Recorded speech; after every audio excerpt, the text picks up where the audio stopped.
മലപ്പുറം കൂരിയാട് ദേശീയപാതയുടെ ഒരു വശം തകർന്നു വീണത് നമ്മൾ ഇന്നലെ കണ്ടതാണ്. ഈ സംഭവത്തിൽ നിർമ്മാണം നടത്തുന്ന കമ്പനിയുമായി ഇന്ന് കളക്ടർ ചർച്ച നടത്തുന്നുണ്ട്. ദേശീയപാത തകർന്ന സ്ഥലം UDF convener Adoor Prakash, AP Anilkumar MLA, മുസ്ലിം ലീഗ് അഖിലേന്ത്യാ ജനറൽ സെക്രട്ടറി PK കുഞ്ഞാലിക്കുട്ടി തുടങ്ങിയവർ സന്ദർശിക്കും. ദേശീയപാത നിർമ്മാണം അശാസ്ത്രീയമാണെന്നും വലിയ അഴിമതി നടത്തിയിട്ടുണ്ടെന്നുമാണ് പ്രതിപക്ഷത്തിന്റെ ആരോപണം. ശാന്തകുമാർ വെള്ളാലത്ത് നമുക്കൊപ്പം ചേരുന്നുണ്ട്. Santhakumar, good morning. ഇന്നലെ ആ റോഡ് തകർന്നു വീണത് സത്യം പറഞ്ഞാൽ തലനാരിഴയ്ക്കാണ്. ഒരു വലിയ അപകടമൊക്കെ ഒഴിഞ്ഞു പോയത്. അത്രമേൽ റോഡ് രണ്ടായിട്ട് പിളർന്നു പോകുന്ന രീതിയിൽ അത് തകർന്നു വീഴുകയായിരുന്നു.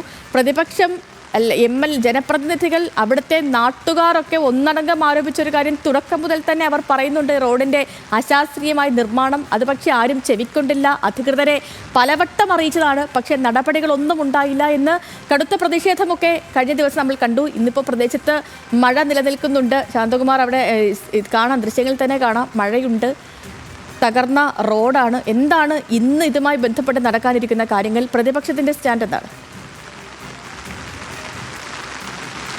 Sethu, good morning. ഈ ദേശീയപാത നിർമ്മാണം അശാസ്ത്രീയമാണ് എന്ന് നാട്ടുകാർ ഇതിൻ്റെ തുടക്കം മുതലേ പറയുന്നത് തന്നെയാണ്. അത് ആ കാര്യം ശരിവെക്കുന്നത് തന്നെയാണ് ഇപ്പോൾ ഈ പാതയുടെ ഒരു വശം പരിപൂർണമായും തകർന്ന് ഇടിഞ്ഞു പോയിരിക്കുന്നത്. ഇപ്പോഴും ഒരു ഭീതിജനകമായ അന്തരീക്ഷം തന്നെയാണ് ഈ കൂരിയാട് മേഖലയിലുള്ളത്. കാരണം ഏത് സമയത്തും ഓരോ ഭാഗങ്ങൾ ഇടിഞ്ഞു വീഴുന്ന സാഹചര്യം ഇപ്പോൾ ഞാൻ ഇവിടെ നിൽക്കുമ്പോൾ തന്നെ നമുക്ക് കാണാൻ കഴിയും. റോഡിൻ്റെ ഓരോ ഭാഗങ്ങൾ ഇടിഞ്ഞ് വീണുകൊണ്ടിരിക്കുന്നു. അത് ഒരു 50 മീറ്ററിലധികം ഈ താഴത്തെ നിലധാനത്തിൽ നിന്നും, അതായത് ആ സർവീസ് റോഡിൻ്റെ ഭാഗത്തു നിന്നും ഏകദേശം ഒരു 50 മീറ്റർ ഉയരത്തിലാണ് ഈ മണ്ണിട്ട് നികത്തി ഈ റോഡ് നിർമ്മിച്ചിരിക്കുന്നത്. ആ റോഡിൻ്റെ അതാണ് ഇപ്പോൾ പരിപൂർണമായും ഒരു ഭാഗത്തേക്ക് തകർന്ന് നിരങ്ങി പോകുന്ന ഒരു സാഹചര്യം ഉണ്ടായിരുന്നു. ഒപ്പം തന്നെ ഇതിൻ്റെ ഭാരം താങ്ങാനാവാത്ത വിധത്തിൽ താഴത്തെ മറ്റൊരു മൺകൂന തന്നെ വയലിൽ രൂപപ്പെടുകയും ചെയ്തിട്ടുണ്ട്. ഇവയെല്ലാം നമ്മൾ കഴിഞ്ഞ ദിവസം വിശദമായി സൂചിപ്പിക്കുകയാണ്. ഇത് അതുകൊണ്ട് തന്നെയാണ് ഇതിൻ്റെ നിർമ്മാണം അശാസ്ത്രീയമായിരുന്നു എന്നും ഇതിനകത്ത് ഈ ഭാഗത്ത് ഇങ്ങനെയല്ലായിരുന്നു ഈ റോഡ് ദേശീയപാത 6 വരിപ്പാത നിർമ്മിക്കേണ്ടിയിരുന്നു എന്നുള്ള ആക്ഷേപം നാട്ടുകാർ ഉന്നയിക്കുന്നു. ഒപ്പം തന്നെ ജനപ്രതിനിധികൾ ഉന്നയിക്കുന്നു. ഇക്കാര്യങ്ങളെല്ലാം പല ഘട്ടത്തിൽ അധികൃതരെ അറിയിക്കുമ്പോൾ അവർ അതൊന്നും ചെവിക്കൊണ്ടിരുന്നില്ല. കരാർ കമ്പനിയെ അറിയിക്കുമ്പോൾ കരാർ കമ്പനിക്കാർ പറഞ്ഞിരുന്നത് നിങ്ങൾക്ക് പരാതി ഉണ്ടെങ്കിൽ കോടതിയെ സമീപിക്കൂ എന്ന് മാത്രം പറഞ്ഞ അവർ ഇക്കാര്യത്തിൽ നിന്ന് ഒഴിഞ്ഞു മാറുന്ന സാഹചര്യമാണ് ഉണ്ടായിരുന്നത് എന്നുള്ളതാണ്. എന്തായാലും ഇത് വലിയ ജനകീയ പ്രതിഷേധത്തിലേക്കും പ്രക്ഷോഭത്തിലേക്കും തന്നെയാണ് പോകുന്നത്. ഇന്ന് UDF കൺവീനർ അടൂർ പ്രകാശ്, ഒപ്പം തന്നെ KPCയുടെ വർക്കിംഗ് പ്രസിഡന്റ് കൂടിയായ AP അനിൽകുമാർ MLA, മുസ്ലിം ലീഗ് നേതാവ് PK കുഞ്ഞാലിക്കുട്ടി തുടങ്ങിയവർ എല്ലാവരും ഇന്ന് ഈ സ്ഥലം സന്ദർശിക്കുന്നുണ്ട്. അതുപോലെ തന്നെ ഇന്ന് ഇതുമായി ബന്ധപ്പെട്ട ജില്ലാ കളക്ടർ യോഗം വിളിച്ചിട്ടുണ്ട്. ആ യോഗം ഇന്ന് ജില്ലാ കളക്ടറേറ്റിലാണ് ചേരുന്നത്.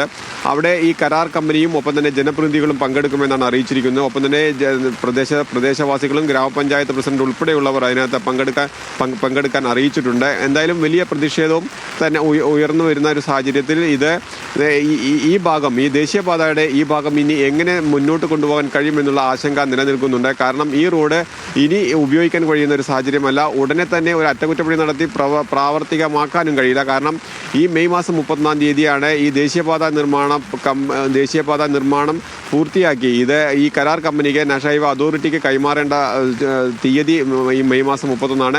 അപ്പോഴേക്കും തീർച്ചയായും ഇതിൻ്റെ നിർമ്മാണം പൂർത്തിയാക്കാൻ കഴിയില്ല എന്ന് ഉറപ്പാണ്. അത് ആ ആശങ്ക മാത്രമല്ല, ഈ പ്രദേശത്തെ ജനങ്ങളുടെ ജീവനും സ്വത്തിനും ഭീഷണിയാകുന്ന വിധത്തിൽ ഒരു വലിയ മല രൂപപ്പെട്ടിരിക്കുന്നു. ആ മല ഇടിഞ്ഞു വീഴുന്ന സാഹചര്യത്തിലേക്ക്, അതായത് നമ്മൾ ഈ ഉരുൾപൊട്ടലൊക്കെ ഉണ്ടാകുന്നത് സമാനമായ രീതിയിൽ തന്നെയാണ് ഒരു 60 മീറ്റർ ഉയരത്തിലുള്ള ഒരു ഭാഗം പരിപൂർണമായി ഒരു ഭാഗത്തേക്ക് തകർന്നു വീഴുന്ന സാഹചര്യം ഉണ്ടായിരിക്കുന്നത്. സേതു, ശരി ശാന്തകുമാർ, വ്യക്തമാണ്. ദൃശ്യങ്ങൾ തന്നെ ഇന്നലെ വ്യക്തമായിരുന്നു. ഇന്ന് കളക്ടറുമായിട്ട് ചർച്ചയൊക്കെ ഉണ്ട്. ഒരു തീരുമാനത്തിലേക്കൊക്കെ എത്തേണ്ട വലിയൊരു അപകടം, തലനാരിഴയ്ക്കൊക്കെ രക്ഷപ്പെട്ടു അല്ലെങ്കിൽ ഒഴിഞ്ഞു മാറി എന്നൊക്കെ പറയാം. അത്രമേൽ വലിയ അപകടമായിരുന്നു. ആ റോഡിൻ്റെ ഒരു അവസ്ഥ കാണുമ്പോൾ തന്നെ നമുക്കറിയാം, ഈ രണ്ടായിട്ട് പിളർന്നു പോയിരിക്കുകയാണ്. ഇങ്ങനെ ആ റോഡ് താഴ്ന്നു പോയിരിക്കുന്ന ഒരു സംഭവമാണ്. അപ്പോൾ ശാന്തകുമാർ വെള്ളാലത്താണ് വിവരങ്ങളൊക്കെ നൽകിയത്.